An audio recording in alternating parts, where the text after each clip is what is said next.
Hi, hello, g'day, kia ora, welcome to the studio. I'm Paula from MoxyMojo, and thank you for joining me for day 4 of Dephemerember 2025. Our prompt for the day is postcard and hand or machine sewing, and this is a throwback Thursday to 2021. Anyway, let's jump into it, shall we? So before then, I'm going to have a wee snack. So this is from Robin, and it's a trolley sea critter, which looks like a little wee octopus. And it's one of these gummy lollies. So keep the wrappers, of course. So it's got the gummy on the top and then the milky white underneath. And it is very stretchy and chewy. Quite nice. So the tea for today, and this is one from Tanya. So it's a Queen Victoria strong English breakfast. And I have that mixed up in my drink bottle. So I've got the tea made in there. It is a cold tea. I've made it as a cold tea, and I've got a couple of sweeteners in there. Good news is we have another packet for my collection of ephemera, and I also have another tea bag and tag. So they're currently on my windowsill drying, so I'm going to have to do something with them. Got to create with them at some stage. Today is postcard, pretty obvious. So I've pulled out some stamps for this. I'm very lucky in that I've got things falling on my desk. I'm very lucky in that I've got a couple of postcard stamps. So I've got this one here that I've had for a few years. It's made by Inkadinkado, and it's number 307, but the number there is 94012.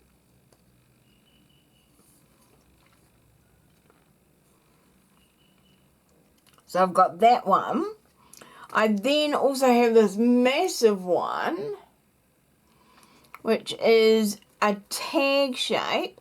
Now this is a Hero Art stamp, and it is S5665,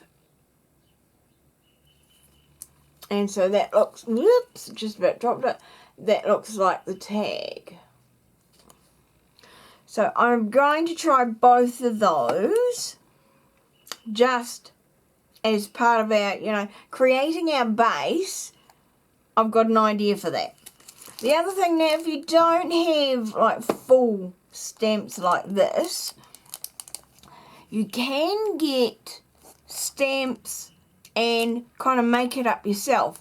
So this one here, Correspondence CMS 225 by Stampers Anonymous and Tim Holtz.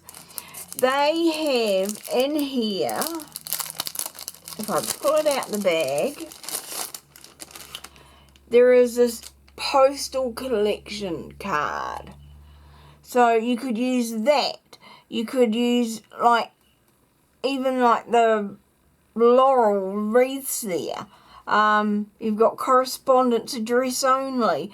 So you could par avion air letter.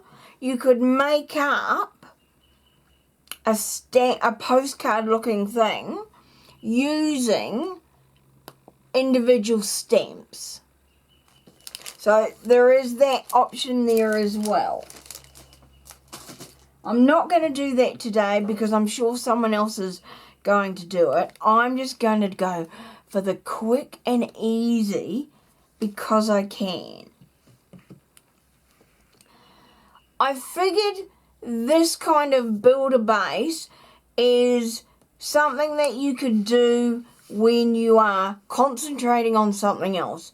Maybe you've got a Netflix series that you need to catch up onto because they're about to release a new episode or something. This would be perfect. Maybe you've got the kids in the craft room doing their own little wee thing, making Christmas cards for Christmas, but they want their independence, but you just want to stay there and keep an eye on them. Another thing that, keep your left eye on them and you can stamp with your right eye. It is something that isn't going to take a lot of brain power, but it's a great way of building up your supplies of bases. So what we're going to do here, and I've just pulled out some packaging. So this lot here is all boxes that I have cut apart. This is from supplies that I've bought. Tim Holtz trinket tins, stencils, dies, and ephemera pack. So there's a bit of everything in there, and I kind of picked them out for, okay, what kind of pre-made backing can I get? So here we've got like a vintage style. This one here, we've got a beautiful sort of florally, well, it's not really floral, but like a quite a modern, but nondescript background. I thought you could either use the white here, but we've got this nice patch here of a patterned cardstock that's like a freebie. You don't have to do anything for it. Here we've got this geometric triangles. We've got just craft cardboard. All sorts in here that you can use. So I thought I'd grab those, so just to give me a bit of a selection of freebies, so to speak, for this is going to be my base and kind of my background that I end up attaching everything to. So, 2 stamps. So I need at least one this size and at least one this size. So I love this, and I thought, okay, yep, perfect. So I can actually get a couple of these out of here, or I could get one of this. So that one's definitely in.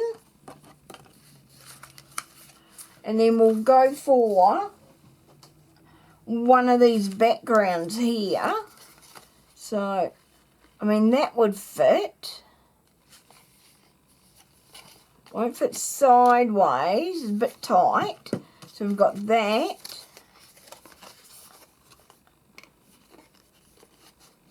Again, it'll fit this way. That one's a bit small, so now if we go for this, the only thing I was thinking was there's a border around there, but if we use this, we could go just inside the border. Now this one isn't very heavy weight, so I'm not sure about that. What about this one? So that one will definitely fit. Will this one fit? Won't fit that way.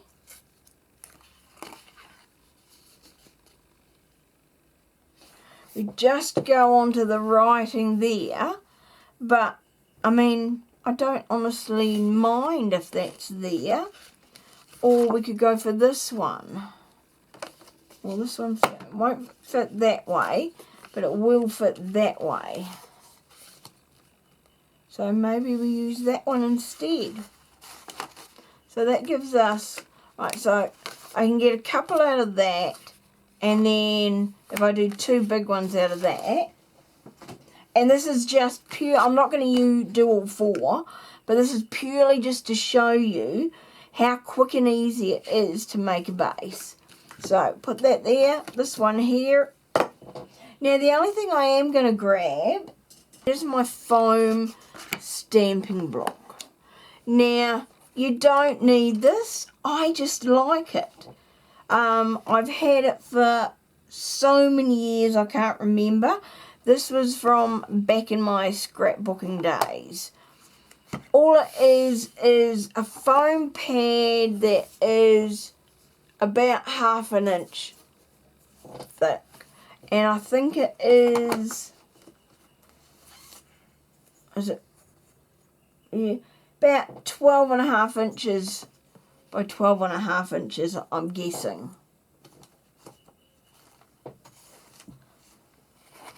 Right.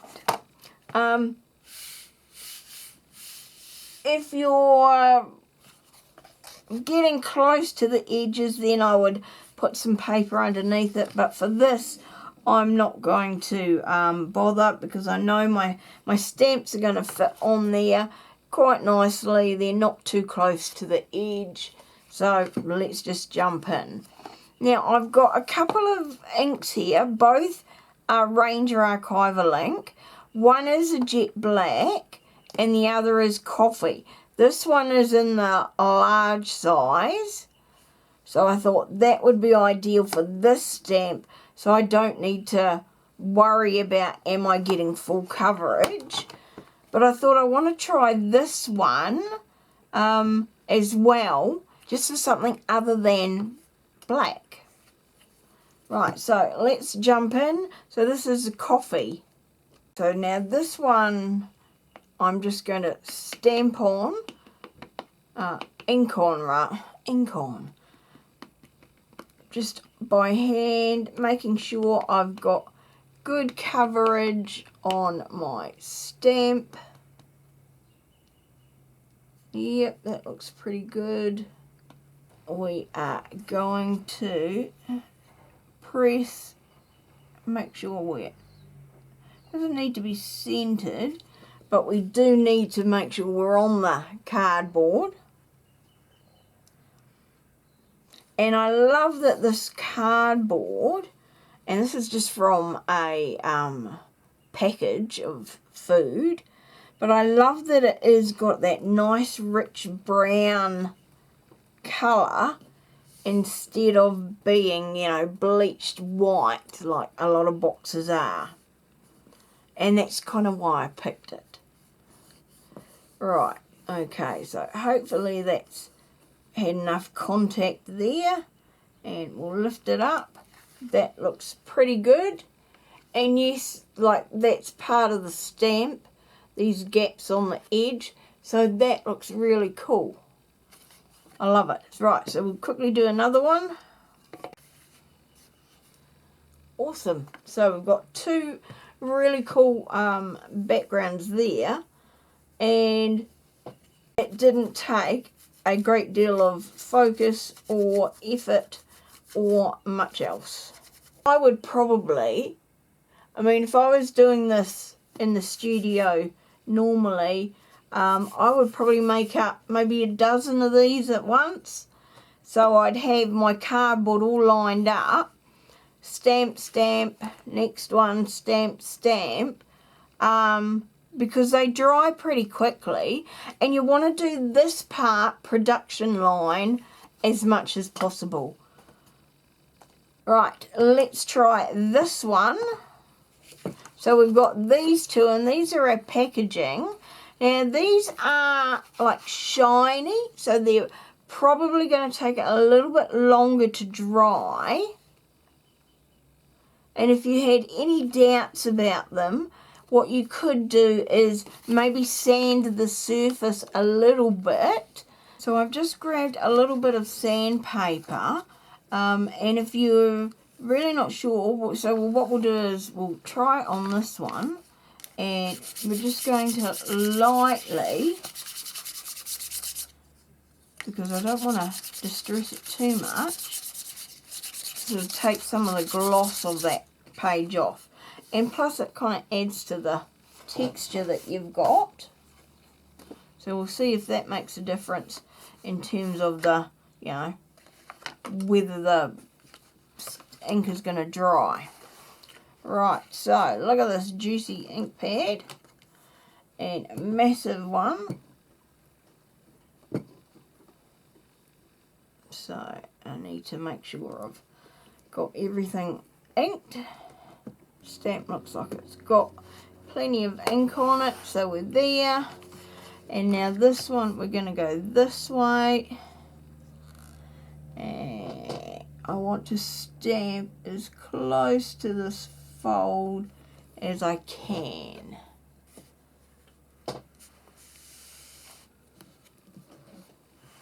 Now, I'm just going to press and hold on this because I want to get that good contact and transfer of the ink from the stamp to the card.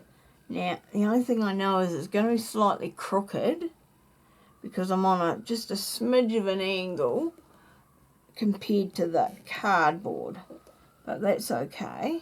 Alright, mainly up the top we want to make sure is there, and that's not too bad. So a wee bit light on the postcard, but there, but I can live with that. So I'll put that aside to dry. And again, this one I'd probably stamp, you know, half a dozen of them at a time, so that I had these bases sitting in my stash ready for me to grab whenever I needed them. And doing like, you know, 10, 20 at a time saves you having to get out the stamp pad, the stamp, the ink, every single time. All you need to do is just like grab one out of your stash, and then when you run out, then you have a little wee session of stamping them all. After I'd stamped them, I would then grab out my cutter, my scissors, my guillotine, whatever it was that would, you know, fit depending on the size of the stamp, and luckily these will fit in here. And then I am just going to eyeball, so I'm not sure how much I want around, so let's just kind of line up here with the stamp. Oh, that's quite a nice amount. So line up there with the stamp.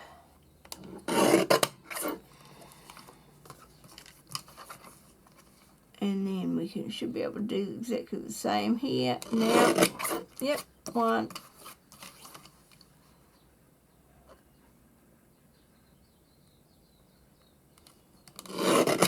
2. Alright, so there we go. There's my little postcard. Now what I will probably do, I think, is grab my corner rounder on this one. Now the question is, what I'm just going to do small corners. We'll see what that looks like.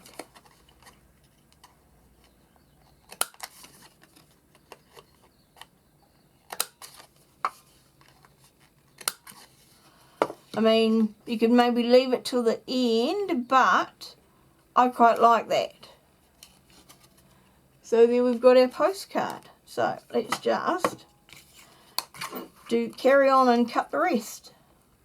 Put these aside. They can now dry, but this is our base, our first step of our Build a Base series. And I mean, you could quite easily stack these up and just grab them out when you need them. So while they're off drying, I just wanted to share one other idea that you could use for a base. So this is one of the scraps that I got from Robin as part of my swap. Now she's collaged a whole lot of different pieces of paper onto It feels like a thin piece of cardboard, and then she's stuck on here scraps of book pages. And I instantly thought, is this gonna, so this is gonna fit the stamp. So what I could do is just stamp this directly on here. Here's a little sneaky extra, is if you've got any offcuts or you've made a master board, what you can do is grab your stamp, ink it up, press it down. Hopefully that's done it. Look at that. Awesome. So now what we do is just trim this down to size. And there we go. So we've got all the layers there. And look at that. We're already essentially finished the next step. So what I need to do now is find a piece of paper that will do as my background. So I've got a book page here. So we can use this for both, and even make probably both of them that way. So what I might do is use the one book, one page as my background, and that will be enough for 3 postcards. I've got some multi-matte medium that I'm going to use for this, but you can use glue if that's what you've got. I've grabbed some paper out of the scraps that I got from Robin. I've also grabbed some from Tanya. And we're going to adhere them onto here. Now, I'm not going to do this in any particular order or pattern or anything else. I'm just going to randomly put them on.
Okay, so my collage is now dry.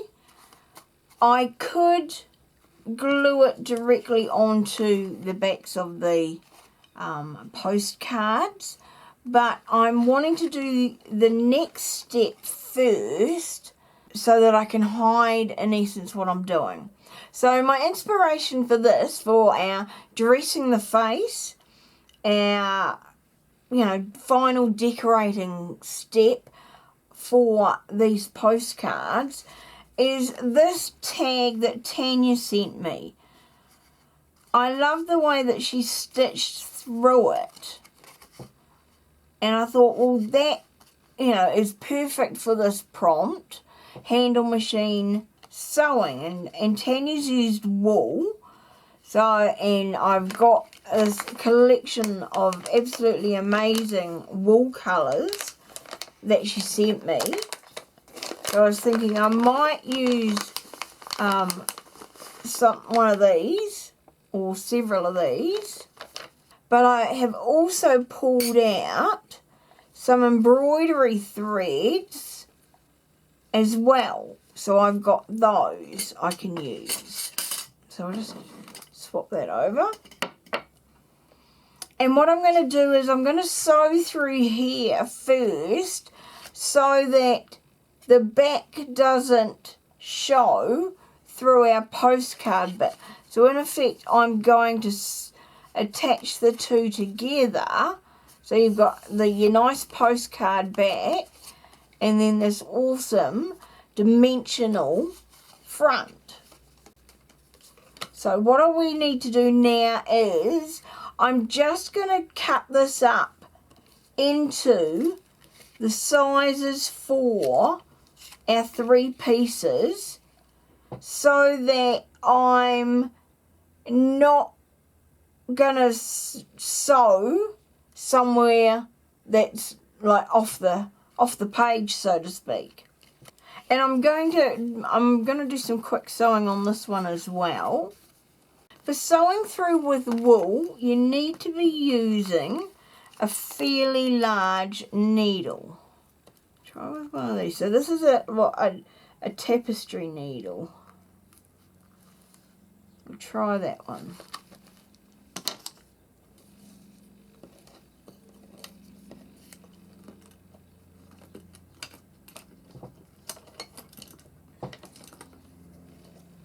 So first thing we need to do is, these are quite short lengths of wool, so I'm just going to leave them attached because I don't know how much I need. So I'm just going to thread my needle, and yeah, so that's gone through quite quickly. So if you've not used to sewing, let me just zoom you in. Quick, easy way to thread a needle. So I've got the thread on my finger. I'm putting the needle over the top and then folding that down. I'm pressing it between my 2 fingers. Slide the needle out, and then I'm going to press that folded edge through the eye. It is a lot easier to do that than try and feed that end through the eye of the needle. So much easier. Now if you're going through something that's reasonably thick, I would suggest that you use a pokey tool to make some holes for whatever it is you want to do.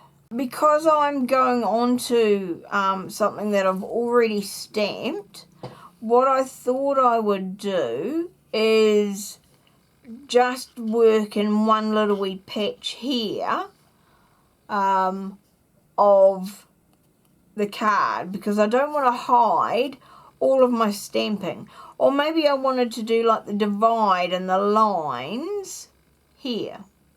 I mean, that's something you could do. But I'm just going to do a patch in here, and it's going to show on here as well. So you could like sketch in your pattern, what it is you want to say, or have it, you know, look like. So I'm just going to do like a spiral, I think. So if we go from here,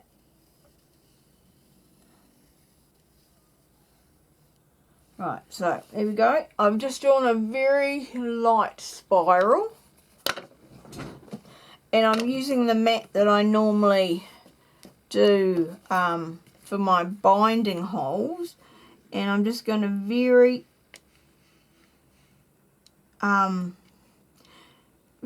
gently press holes all around here, following my pattern, and I'm trying to keep an even space as I go around.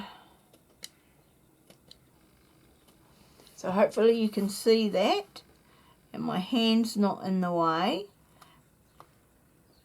But I'm trying not to push the pokey tool too far through because I don't want my holes to get too big. For this, I'm going to do a very easy running stitch. It's probably one of the easiest sort of hand stitching that you can do. Right, so there's all our holes, and if we flip it over, you can see them all on the other side as well.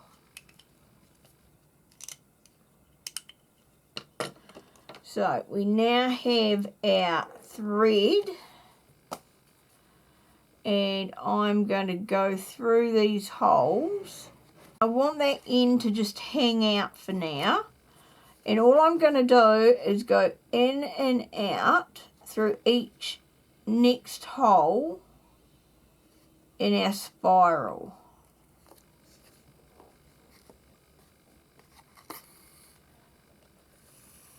And pull all the thread through, and then go to the next hole.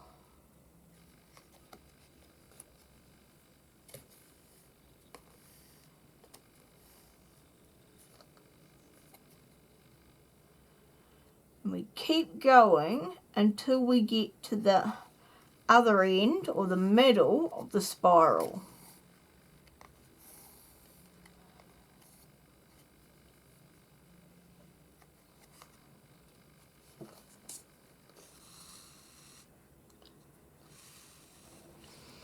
Okay, so we've made it all the way into the middle of the spiral.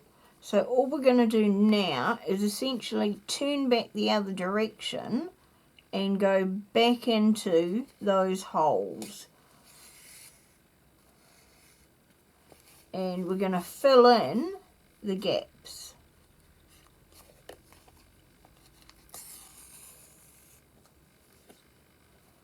Oh, it's just making sure we don't catch that other end.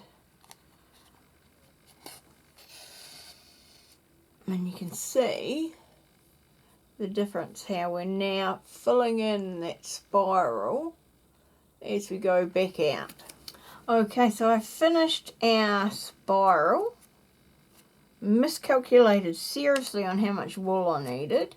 So we've got this side and then the other side. So this is like the opposite direction to this.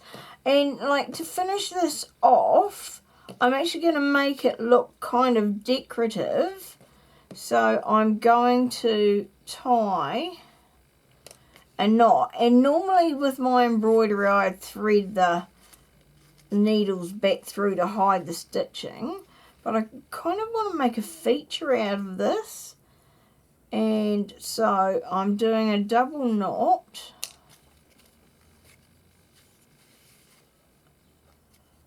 Just on the end here. We're just going to leave it as a knot. And then if you wanted to secure it fully, you could always just put a little wee dab of glue. But I'm going to do some more examples or more stitching, but just away from the camera so you don't have to sit there and watch me and, you know, twiddle your thumbs like you're watching paint dry. I'm going to go do that and I will be right back. Okay, so I finished all my hand sewing. So we've got cross stitches on this, just around this particular piece. Here, there was the 2 flowers there actually on the paper. So I've gone and accented those with creating 2 different styles of flowers and then just some very quick stems. And my only concern is that I've made that one too big. Hopefully not. And then just another sort of spiral pattern on there because I love spirals. Now what we're going to do is these ones here. So we don't need to do anything else with this at this stage. These ones here, I'm going to very quickly adhere onto the backs of these. So what I'm going to do is I'm going to glue onto here and then press that onto the back of here.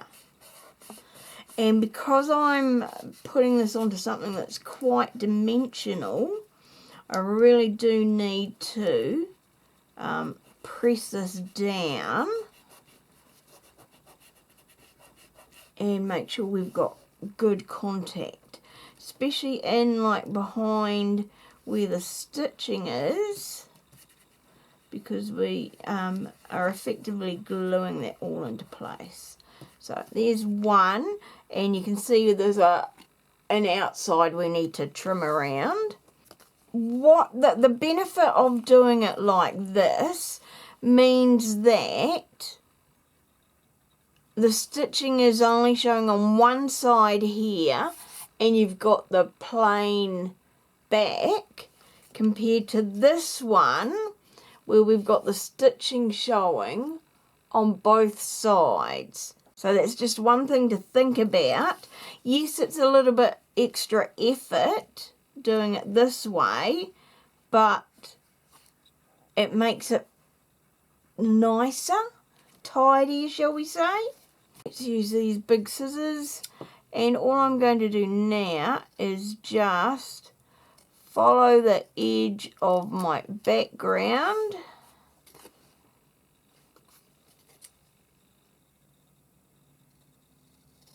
and trim away any excess. Using some ground espresso and the Distress Oxide, and I'm just going to very lightly give it a touch, and I'm going to do both sides there, so just compare that. I think it does make a nice difference. I'm quite happy with these the way they are. Certainly don't think this one needs any more decoration. That I think is quite a smart, very simple decoration as well. I don't think it needs anything else on there. This one is fine. This one, I think because of its size, it can do with something else. And I was actually just thinking that might fit on there perfectly. So, yes, it's a postcard, but we're going to make it into a tag. Now, what I need is just some seam binding, and I've dyed this. I'm going to make a hole using our largest eyelet,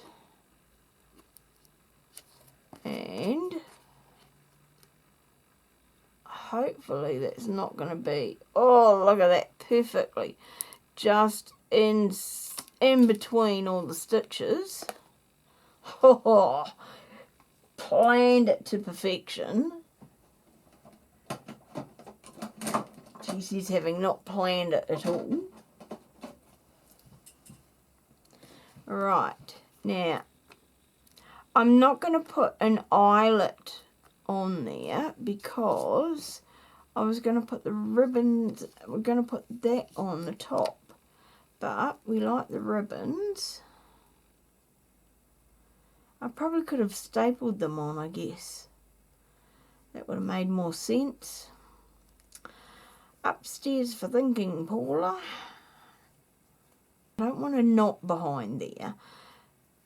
So what I will do instead is going to poke, now that I've got my hole there, I'm going to use said hole by poking both pieces of ribbon. Well, there's one. Where's the other one? Come on, you fell out. There's both pieces of seam binding through there.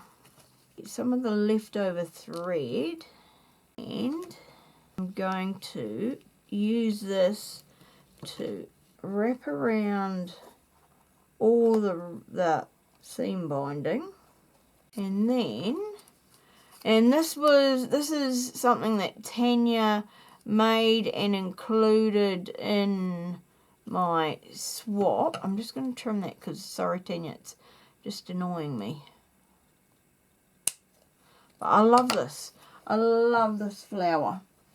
And I'm going to, yeah, just put that there. Now we are good to go. And slightly off kilter to what I wanted. But I don't care. I still like it. Thank you for that flower, Tanya. The colouring is spot on. It goes very well with the map you also sent me. So, there we go. So, I mean, even this way round, which is the way it would be, we've got our postcard there. So, I mean, I could put that in a side loading pocket. I could still put it in a top loading pocket. This is our full one. We've got, where is it? Where have I put it? There it is. So we've got our first layer being our blank postcard. We have our second layers being our altered postcards, and oh, this one probably comes under there. And then our third layer where we've got the finished postcards complete with like the focal image or decoration. And I absolutely love them. I hope that has given you some ideas in terms of ways to make things that are a bit more efficient and help you longer term. So I mean, like, stamp these while you're watching your Netflix. You can take your stitching with you and do it while you're sitting waiting for the kids to come out of school, or you're at a sports game, and then you can just decorate them when you want to put them into a journal. Awesome. Had a lot of fun with this. Loved getting my fingers dirty with all that matte medium and all that kind of stuff. I can't wait to see what we've got to do tomorrow. I'll see you back in the studio. And bye for now.